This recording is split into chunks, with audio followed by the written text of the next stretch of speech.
ভাবনা কাহারে বলে, সখী যাতনা কাহারে বলে। তোমরা যে বলো দিবস রজনী, ভালোবাসা ভালোবাসা, সখী ভালোবাসাকারী কয়। নমস্কার। আজকে আমার ভালোবাসার আরেকটি মানুষকে নিয়ে শিউলির হেসেলে আমি শিউলি উপস্থিত হয়েছি সাপ্তাহিক বিশেষ অতিথি পর্ব নিয়ে। আজকে যিনি আমার বিশেষ অতিথি, তিনি ভীষণ কর্মব্যস্ত একজন মানুষ। এত কিছুর মাঝে তিনি আমাকে সময় দিয়েছেন, আমার হেসেলকে সময় দিয়েছেন, আমার ছোট্ট প্রচেষ্টাকে তিনি ভালোবেসে আমার কাছে এসে তার রান্না আমাদের সকলের সামনে শেয়ার করতে এসেছেন। সেজন্য শিউলির হেসেলের পক্ষ থেকে তাকে অনেক অনেক ধন্যবাদ আর কৃতজ্ঞতা জানাই। রান্নাটা তার কাছে একটা ম্যাজিক বলা যায়, তো এতটাই ম্যাজিক তার রান্না আমি খুব কাছে থেকে দেখেছি। তো চলুন সেই ম্যাজিক রান্না কিন্তু আমরাও দেখে নিই, যিনি আছেন আমাদের সঙ্গে। তাহলে চলুন তার রান্নাটা আমরা একটু দেখে নিই। নমস্কার, আমি লিপিকা ব্যানার্জি, আমি মহেশতলা থেকে বলছি। রান্না করতে ভীষণ ভালোবাসি। আজকে শিউলির হেসেলে আমি আমার নিজের একটা রান্না দেখাচ্ছি, কোরিয়েন্ডার চিকেন পোলাও। এই কোরিয়েন্ডার চিকেন পোলাও বানানোর জন্য যেগুলো লাগছে সেগুলো দেখে নিই চলুন। প্রথমে লাগছে চাল 500 গ্রাম, তারপর লাগছে চিকেন 500 গ্রাম, ধনিয়া পাতা 2 আঁটি, অর্ধেক মালা নারকেল। নারকেলটাকে আমি একটু সুন্দরভাবে পরিষ্কার করে ছাড়িয়ে কুচি কুচি করে রেখেছি, 2টো পেঁয়াজ কুচি, আদা কুচি, কাঁচা লঙ্কা, তেজপাতা, গরম মশলার গুঁড়ো, গোটা গরম মশলা, নুন, চিনি, রিফাইন তেল। প্রথমে চালটাকে আমি 10 মিনিট ভিজিয়ে রাখবো।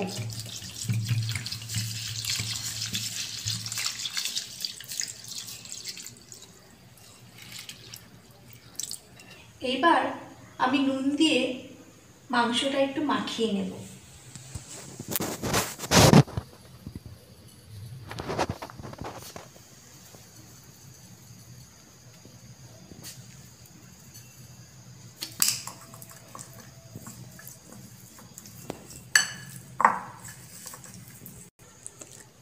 যে যে উপকরণগুলো আমি এবার পেস্ট করব একটু সেগুলো দেখে নিই।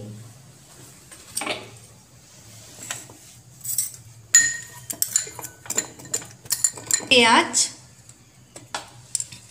আদা,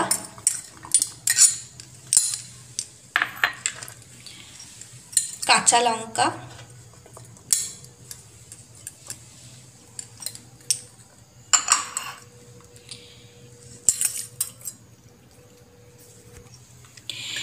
নারকেল, ধনিয়া পাতা সব একসাথে এগুলো পেস্ট করব।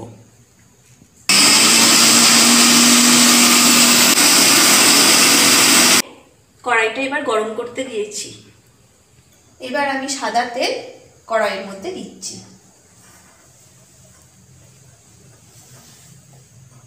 এবার একে একে আমি এই চিকেনগুলোকে সাদা তেলের মধ্যে ভেজে নেব।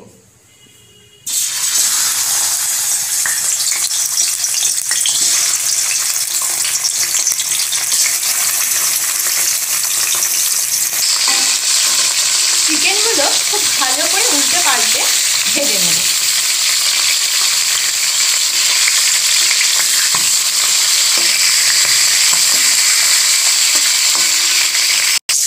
হ্যাঁ, চিকেনগুলো এইভাবে লাল লাল করে ভেজে আমি তুলে নিলাম।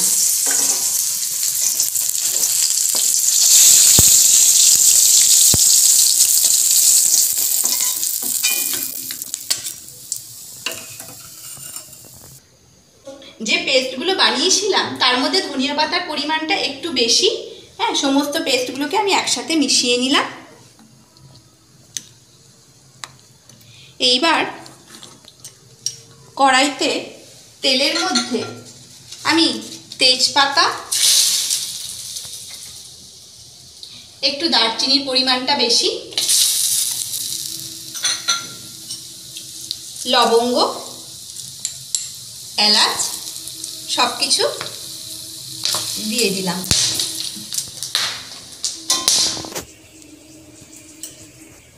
গোটা গরম মশলা, তেজপাতা ফোড়ন দেওয়ার পর এইবার আমি এই পেস্টটা দিয়ে দিলাম।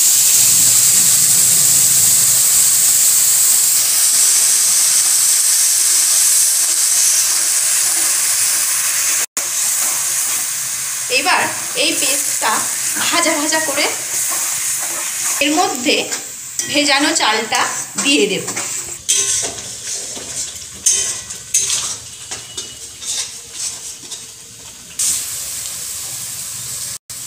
মোটামুটি এবার এটা ভাজা হয়ে এসছে এবং তেলটা ছেড়ে ছেড়ে গেছে।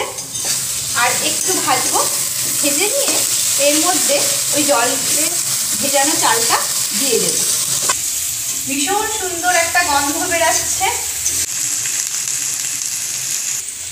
এবার এই জল থেকে চালটা ছেঁকে ছেঁকে আমি ভাজার মধ্যে দিয়ে দিচ্ছি।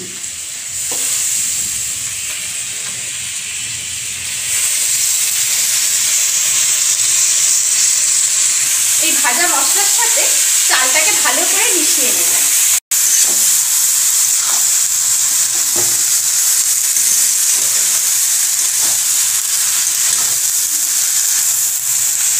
এবার আমি অল্প অল্প করে গরম জল দেবো, যেটা আগে থেকেই আমি একটু বসিয়েছি গরম করতে। এই জলটা অল্প অল্প করে আমি পোলাওয়ে দেবো।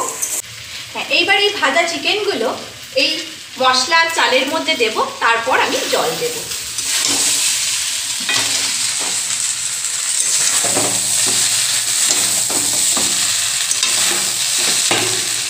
যেহেতু এই পোলাওটার নাম কোরিয়ান্ডার চিকেন পোলাও, সেহেতু একটু এটা সবুজ সবুজ দেখতে হবে। এবার আমি স্বাদ অনুযায়ী একটু নুন দিয়ে দেব।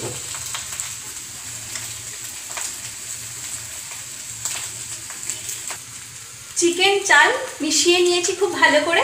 এইবার অল্প অল্প করে আমি গরম জল দিতে থাকবো এবং প্রয়োজন অনুসারে মাঝে মধ্যে দেখব, যখন চালটা বেশ শুকিয়ে শুকিয়ে আসবে, যদি মনে হয় যে চালটা সেদ্ধ হয়নি, তখন আবার আমি এই গরম জল একটু একটু করে দিতে থাকবো।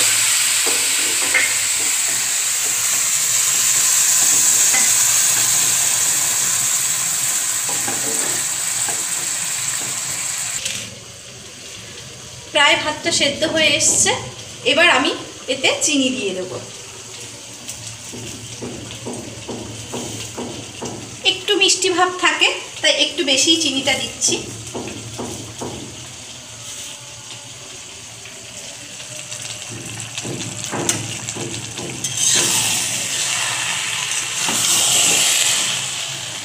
রান্নাটা প্রায় হয়েই গেছে। এবার একটু গরম মশলার গুঁড়ো ছড়িয়ে আমরা এটা নামিয়ে নেব।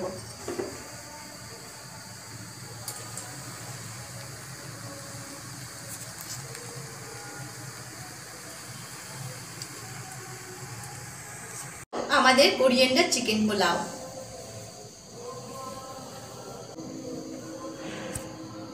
কেমন লাগলো অবশ্যই কিন্তু জানাবেন। দেখতে থাকুন শিউলির হেসেল। আজকে এই পর্যন্ত, নমস্কার। এতক্ষণ খুব সুন্দর একটা রান্না করে আমাদের উপহার দিলেন লিপিকা ব্যানার্জি। তাকে শিউলির হেসেলের পক্ষ থেকে জানাই আন্তরিক ধন্যবাদ। আর ছোট্ট উপহারে তার রান্নাকে আমরা সম্মান জানাই। তাহলে দেখতে থাকুন শিউলির হেসেল, আর অবশ্যই কমেন্ট করবেন, সাবস্ক্রাইব করবেন। তাহলে আজকের মতো এই পর্যন্ত, নমস্কার।